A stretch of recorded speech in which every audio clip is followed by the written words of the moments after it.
What's up, bookworms? Welcome to episode 139 of the Cantina Book Club podcast, where readers can find interviews with authors of all genre. I am Megan, self-proclaimed Cantina Queen, here to bring you insights from the authors themselves. Each week features a Cantina conversation with them, so returning guests, and sometimes it's someone new. So please be sure to hit that subscribe button so that you never miss out on an episode, and feel free to browse through existing episodes so that you could catch a previous interview about a book that you've finished. Today's episode features a chat with Kerri Schlottman. We're talking about book Daytime Moon. That book is available now. I really did like this book, and I really enjoyed this conversation with Kerri. So fun to talk to, and she let me rant on about how she put her characters through it, particularly through just a lot of grief. And so just a heads up, I do recommend it, but just a heads up, fair warning for you. Some spoilers do pop up in these conversations, but the episode is more enjoyable if you've read the book anyway. So, as I said before, if you don't know why I'm saying that she puts her main character through it, hit pause, add this episode to your playlist, and pick up a copy of Daytime Moon. This episode will be here when you are ready. Just a heads up that I often use adult language to express my feelings towards these authors and their work, whether the characters need to get their shit together or I am saying what the fuck to the author for making me feel things. Just please be mindful around listening ears. And without further ado, get ready, grab your favorite drink. Here is Kerri.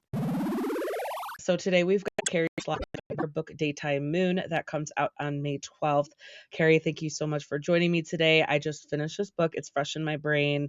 Like I was telling you before, I felt all the feelings, and it was like it I didn't know what to expect, but the storytelling and your writing style was, once I got used to it, it was so lovely. And but still I was just like, I loved all the characters and I loved where you went with it, even though I was like, at one point I just hurt myself for like, you put our girl through it. You put your girl through it for the whole thing. But it was just so profound and insightful. And I'm excited to talk about all the things today.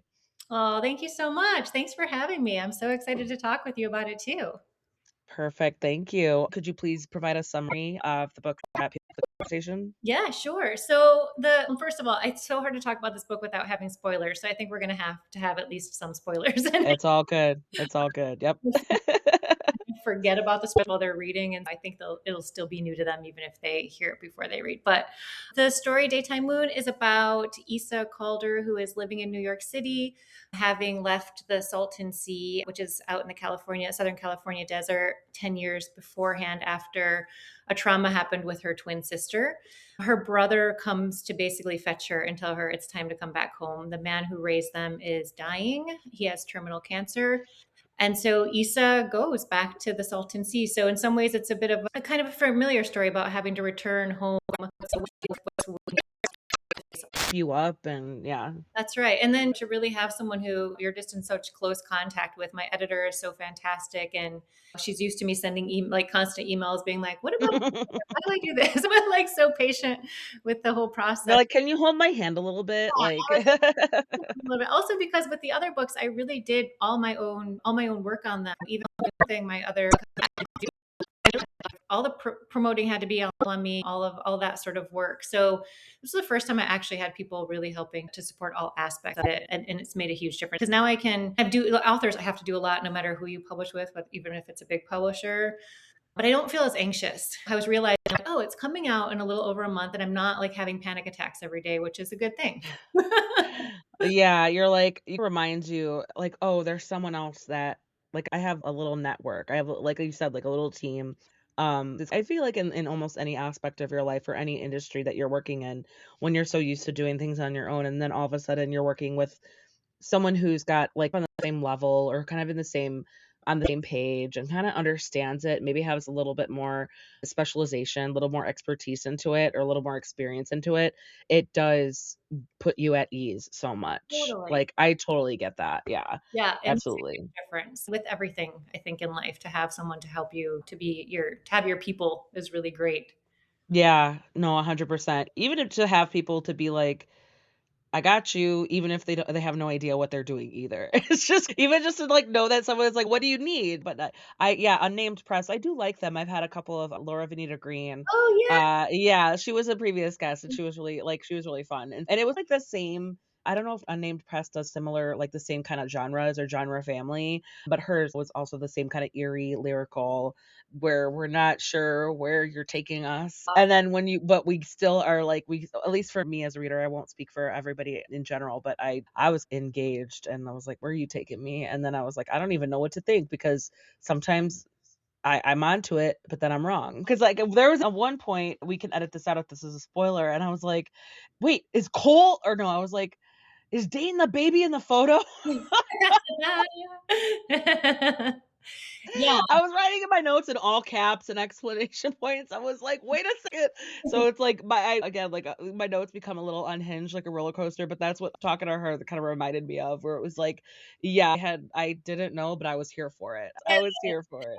I Yeah. think like disorientation, I think is really interesting in a book. Like I do like a book where I know what's happening sometimes just because it's a little reassuring. But I also like books. I love Laura's book because I had the same sensation with it where I was like, what is going to happen next? And she jumps around in it in a way that I thought was so clever. She's actually helping me Yeah. with my book. She's going to be my conversation partner. Oh, yay. Oh, that's gonna be so fun. Yeah. So she's amazing. And yeah, so I think with mine, sometimes I try to, whatever the character's feeling, I try to also structure into the book. So a little bit of that, like questioning yourself as a reader, like what exactly is real here? Because Issa questions that kind of thing. She's not totally sure. She has intuition in this book that kind of guides her a bit, but it's often very wrong or she misinterprets it. Yeah, exactly, yeah. So I'm, It's like she doesn't realize it until it's not too late, but it's happening, and she's like, "Wait," like you said, like, she's wrong or she's not sure. She knows, "Okay, this is a sensation I'm feeling," but then that she's not really sure, like and then one of the first indications that we get of that, where it was, like, the big tragedy where she was like, "I thought it was me," and I'm like, "Holy shit." Like, that is so heartbreaking because she's just, like, focusing on herself, yeah, and then she didn't realize it wasn't her. It wasn't happening to her, and that, like, because that happens in the first few chapters of the book where that's revealed, and I was like, "Okay, Carrie." I was like yeah. So what you're for the readers, what you're talking about is Issa. One of the reason why she left the Salton Sea where she grew up is because her twin sister died in essentially basically a prank like that her and her brother Cole were pulling on their sister. And yeah, she carries that trauma, but she had envisioned it for a long time before it happened. But because they're identical twins, she thought it was her that she was seeing. And so that mirroring is something that, and reflections are big, like symbols in the book to bring that idea to the surface in the narrative. The idea that the doubling, the twinning, that kind of connection. I thought that was so powerful to include the fact that, like, when reacting to her as an identical twin after after sister had passed. Like she sees the initial reaction in people, like the shock of like they have to remind themselves, oh, it's not her sister, it's her. Like, oh, is she really still here? No. And then for her to have to deal with that as a teenager, her lobe is not fully developed. And then even going on and as her years go by, like she tries to run away from it, but then she'll see a reflection of herself.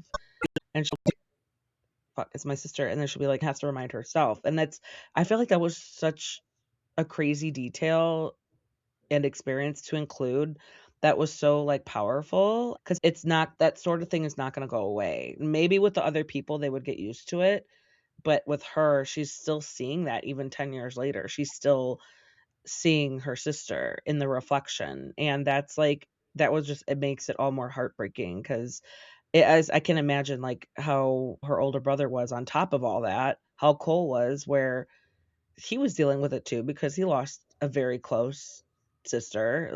They all had a good relationship, obviously, and then he's dealing with his own grief, his own trauma, and then, um, he's dealing with that too, but then he's on his own, Yeah. and, that was, like, so sad, and for him, like, Cole, I loved him so much, and he was just, like anytime he was, like, being a little harsh or unfavorable, like, he had so much patience.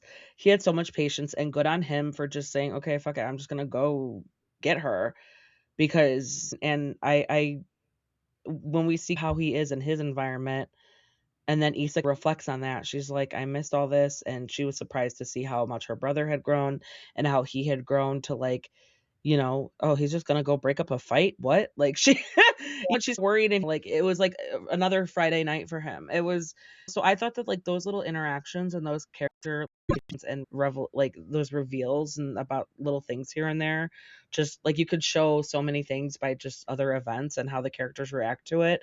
I thought it was, like I don't know, I think I liked Cole a little bit more than I liked Issa. I loved Issa, but I think I liked Cole a little bit more just because of, like, man, I could respect his patience and I can respect, like, even when he did his shit, he earned losing his shit. Like, he that was a time and place for him to lose it. Yeah, It's like, in that moment, I was some point when I was that wasn't in the very that was in like maybe the second or third revision of the book. I was like, Cole needs to gets to freak out at some point because he is such a rock and he is so dependable. And I was like, what would it take to really piss him off to the point where he's just like, no, like I'm done. And yeah, so they have that moment eventually. And in this quest of they're trying to put their family together, and something happens along the way with one of the family members that they find, and it's just too much for him. And you have indicators that he's going in that direction, like he's starting to lose his patience with the fact that at some point he's a willing participant in this journey, and then at some point he feels a bit dragged around by Issa, and I think that and that's he's the snap. you could tell he's tugged in each direction, like, he wants to be supportive and he's curious too, but then he's also like, "I just wanna be done with this shit." And then he's like, "Okay, you know what?" And he's, like, mad, and then he's like, "This is what you do." It's like it all came out, and I was like, "Okay, cool, let's do this." Throw it out, throw it down. Exactly. That's why I think I'm just, like, a sucker for character growth or just for character interactions because it's, like, the dialogue and also just as you're leading the reader up to it, and maybe it got to a point because yeah, like you said, like, we see things leading up to it where he's kinda, like, struggling with it, and then it's finally like, "Okay, here it goes. Here we go." Okay, there's so much to talk about. What Okay, so, like, talking about maybe this more sensitive themes, because like I said, you put your girl through it. Mhm. It was so heartbreaking. I'm just sitting there reading and I'm like, and then another one, like, sounding like DJ Khaled, like, another one, like, she just lost, and it was hard even though it seemed like she couldn't no maybe even Cole too, they couldn't quite catch up with everything, Yeah. even though we're seeing it mostly through Issa's point of view, and so I kinda wanna explore, like, how you navigated a lot of those, like, really dark subjects, a lot of those dark themes, sensitive themes, because I would say maybe it's, like, potentially triggering, but Mhm. only, like, maybe just the loss or, like, the unknown Yeah. of a loss, because otherwise, there's not really, like, violence or any of those other ugly things, it's just but it's a lot of loss, it seems like it's, like, one Yeah. after the other, and that is what unfortunately propels Issa to take the next step, and then to be curious and take the next step, and to be curious and take the next step, but then she eventually meets it's like you kept adding it to her ragtag crew as a result, so I saw it as like, okay, she's going through it, but then she gained something from it, Yeah. and, like, to not make up for it, but I don't know what the right, like, maybe phrase is, but it's like she got some answers, she got some comfort every time she went searching and seeking out or just fulfilling a request, right? Or fulfilling something of herself for someone else. And so I wanna explore how you navigated that because this book, it's heavy for, like, 70% of it. There's, like, little spurts here and there where it's, like, a little hope or a little, like, positivity, a little optimism, but it's still a lot is very we're very much in Issa's point of view where she's dealing with, um, heartbreak after heartbreak. Yeah. I think the first thing is that there is a lot of death in the book, and then some of it has happened a long time ago. Her mother dies in childbirth, so that's, like, really long time ago, and then her sister died, like, a decade basically before the book starts. And the thing about that, without having any of those emotions resolved, and I don't know that you ever do recover from that kind of trauma, like, which is something that I'm exploring in the book, like, how durational it is, how and then when something else happens that's more immediate, how it just reignites all that trauma. So it feels like I think in many ways that makes the book feel like there's even more loss in it than there is because it's unresolved and it's Oh, linked. absolutely. So it just kind of That's a good point. it just keeps heaping on her. There's a moment, so she's a tarot reader because she jokes that she really can't do anything else because she's dropped out of society in a certain way. She's very anti-capitalist. She just wants like simplicity, and which does become a point of contention for her in the book with her partner that she's with. Yeah, that's another tangent we could Yeah. go off on, yeah. But part of that, the reason I bring up the tarot now in this is like she does tarot reading at some point where the death card comes up, and she talks about how that card is really about transformation, and that yes, death is this really can be this really traumatic, horrible idea, and it can also be the catalyst to changing something, right? Changing states or changing the situation. And so I've used it in that way. Like her life almost has like the death card is like a present in her, ominous kind of around her. And it's like you just mentioned, like every time there's two deaths that happen almost back to back, which she acknowledges feels really unfair to her. But they do catalyze her. They force her to out of a place of that, like that place that she's sheltered in within herself that did allow her to run away for 10 years and not really stay good in good touch and not go back to where she was from to visit family. Something had to break her out of that. And so these two moments are breaking points for her. They force her to like have to confront the fact that she's not really dealing with these things. And so they were purposeful. It was interesting because we know already, just it happened so early on that the man who raised them, Dane, passes away. He has terminal cancer. But her friend also ends up passing away, and went around a lot on that one. I was like, is there a way, is there a version of this book where that doesn't happen? And I couldn't connect up the sides of the book in the way that I wanted to without it happening. And it's a heartbreaking thing. Like I didn't necessarily want that to have to happen in the book, but I also felt like she needed like another push at that moment, like the next step of push. And I think that that was a way for me at least to do that. And also there's a social commentary about that too. Her friend passes away because she can't afford healthcare, which is a real problem in this country. Oh, yeah, So and then you made it like it made a thing where she was like, "Oh, she was waiting on this money, and she just gave it to her friend because so that she could get." And that's yeah, and that's, like, so uh, it was, like, subtle, but not so subtle, but still, like, a passing mention, and I was like, "Oh my god," like, that just makes it so much worse. no, there's a lot. The other thing, like the whole reason for writing this book for me was to like actually think about climate and ecological collapse as like Yeah, the idea of home. And so that theme is pretty heavy in the book too. There's these sort of in it as a setting. There's things like there's mentions of whales are stranding, the birds are dying. There's all these things happening that are happening around us right now. And so part of writing this book was for me to like just think through that. Like what is it? I have a I don't know. I have a really bizarre feeling I carry in my body all the time for the fact that we're living in a climate, in a earth that's falling apart around us, and that it's such a helpless feeling. Because, like, yeah, you can recycle, you can eat 100%. these things, but like, it's not. It doesn't matter. Like, not on the grand scale. It does matter, but like, you need everyone to do these things. Yeah. That was the impetus for the book. And then the setting at the Salton Sea where they live is that place is such a I don't know, it's so hard to explain if you haven't seen it in real life, but I first found out about it from Anthony Bourdain's No Reservations because he went out there. There's like one I'm gonna Google it right now, Salton Sea.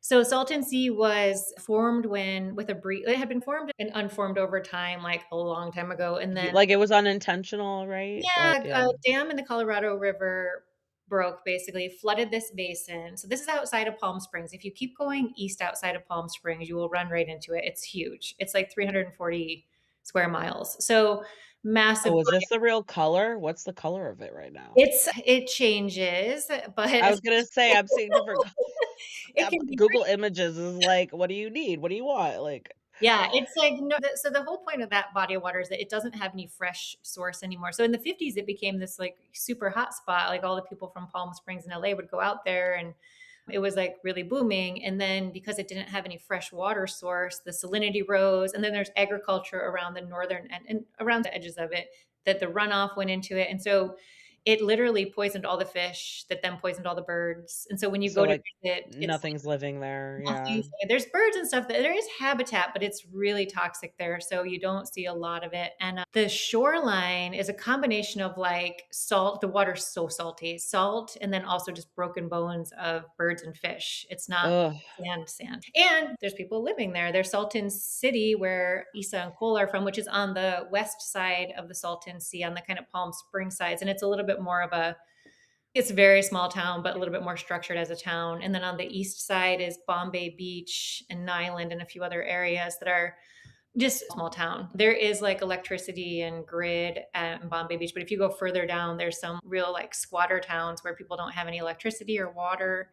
And then there's also art interventions everywhere. It's a magical, bizarre, scary, horrifying place because the ecological collapse is just there. And everyone who lives around it is getting cancer because it's toxic. And it's just, and now it's also, they're not trying to save it anymore because there's lithium underneath it. And so they're going to try to mine the lithium. It's like Of called gold course. rush. So that's causing another on top of the already crisis of And this is, like, what's happening right now. yep, right now. So it's based off of yeah, because, oh my god, just knowing that, so it's, like, implying that's why Dane developed his but then you said Dane's history, like, he had AIDS, and he was, like, already expecting to not live that long, but then he did.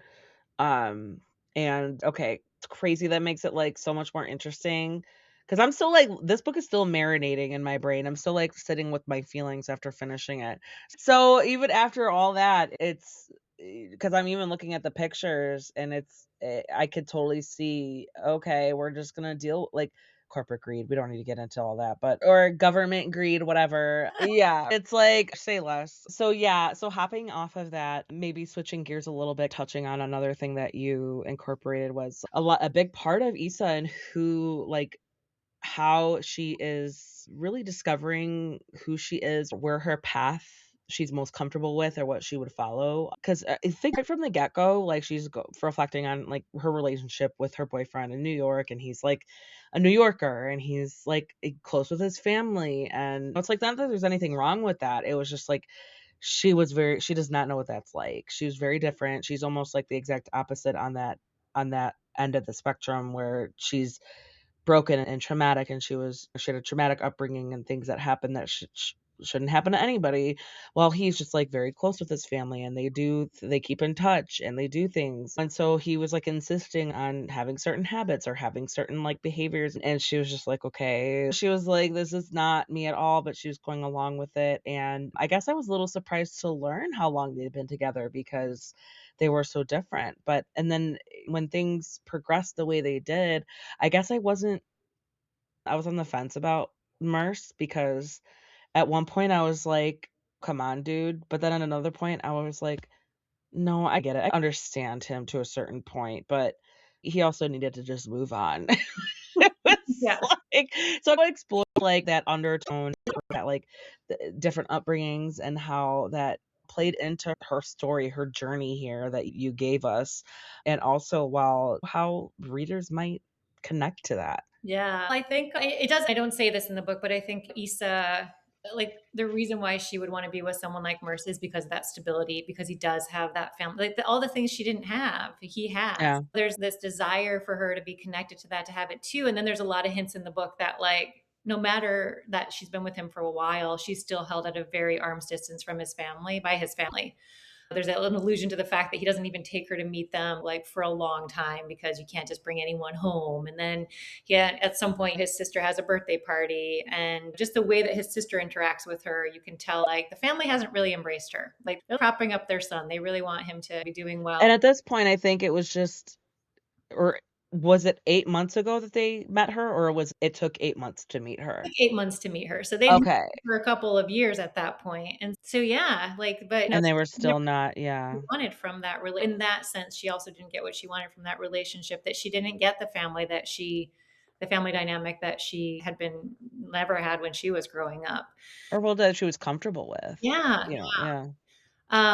So there's a little bit, but then I think what happens after that, as she finds family members that are her family members, and then also as she builds her like chosen family after they do split up finally, then that's she finally says. So there's a commentary on what family is too. Like it's not just the people who are your immediate family, obviously, but the people who you bring into your life to be your family. I think are equally important. I think, but yeah, she's really the other thing with Merce is that Merce is like going back to the sort of capitalism, which we won't go down that road, but there's a lot to say there. But he's the metaphor for that. He really embodies it. They didn't start off at the same place. He's always been a little bit more advanced than her, but she does talk about how he was a little bit more like low rung Merce when she met him, and then he worked his way up in his.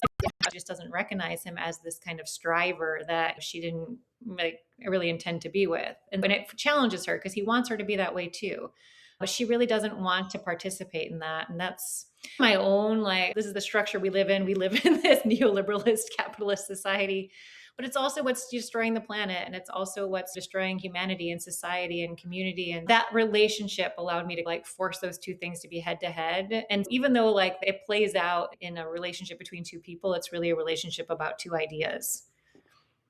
Absolutely, because yeah, like I said, I her kind of upbringing or maybe just her mentality, not like I don't think I know anybody who's been through anything traumatic like her, but it reminds me of a couple people who are very close to me in my life who maybe, who haven't followed a straight path, who are just like figuring things out still, even if they're not in their teens, not in their 20s even anymore. Because 'cause I'm like, gonna be 40 next year. I feel like I have a pretty good handle on things, but again, it's like I know people who are not so much like her, where they're, like, reading tarot cards or, like, bouncing back and forth, but maybe who are just, like, doing what works right now, and I don't I guess I was maybe that's why I had a kind of just not like sympathy, but I was just rooting for her and being like, "No, it's okay.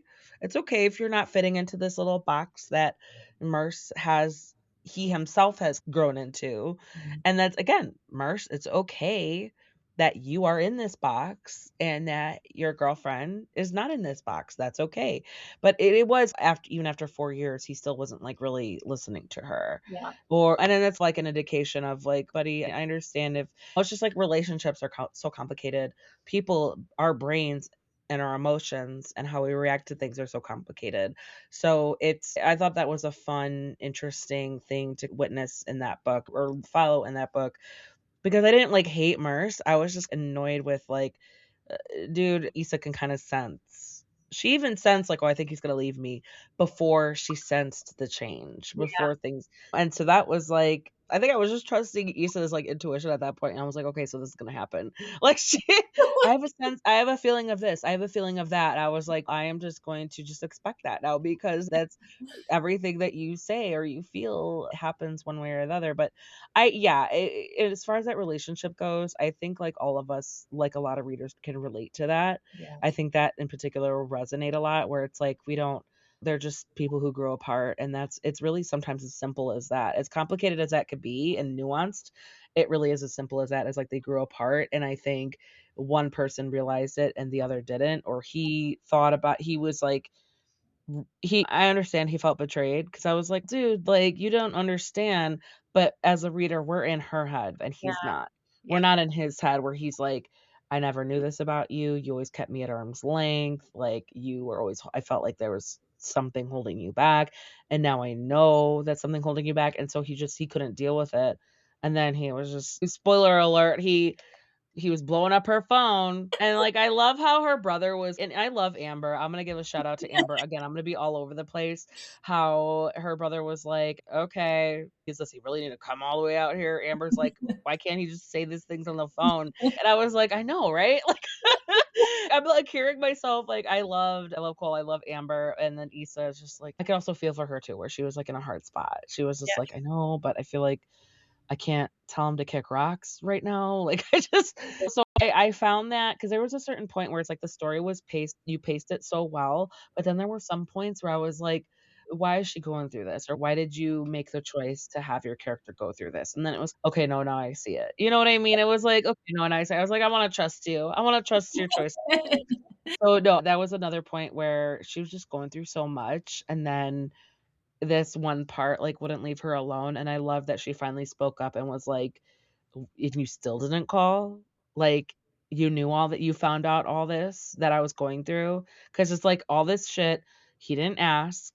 He knew about something was going on, like, with her best friend, he knew something was happening, like, that she was going through something, but then he didn't follow up on it, and he didn't ask, and then once he did find out, he didn't ask, and he didn't go to her, and then it was like he couldn't move past his own self, and I'm like, it's again, like, I understood, like, it's hard to move like, consider other people's reasoning, when you're going through, like, your own pain, when you're feeling betrayed or wronged, and it yeah, just again, my own rant going through that whole relationship. Yeah. I don't fault you for the choices that you made, that you put them both through.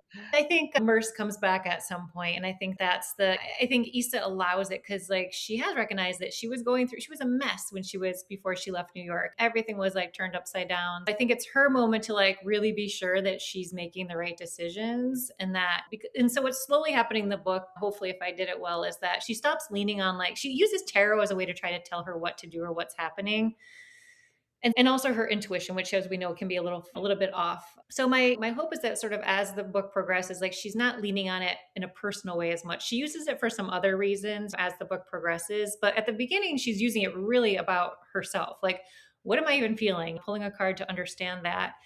And that's really purposeful because she actually can't process like her own feelings because she's so deeply entrenched in all of these issues. And so it's a subtle transformation in that way that she stops leaning on these outside things, but she also needs to verify that, yeah, I'm making the right decisions because now she doesn't have kind of this crutch that's not obviously even a real crutch, but it is something that people use these kinds of like tools and to try to just understand what's happening or tell them something about themselves. And they're not obviously a deck of cards is not going to do that, but there is something psychological that happens with things like tarot where people want to hear some sense of like things are going to be okay or what to do. They lean on these outside sources. So there's a reason why that's why tarot exists in it because I think it's fascinating. I love tarot personally, but I I also was gonna say, like, I would do wanna piggyback off of that, like, your research into all of that. I don't wanna interrupt your thought, but I that's yeah. something I wanna know about.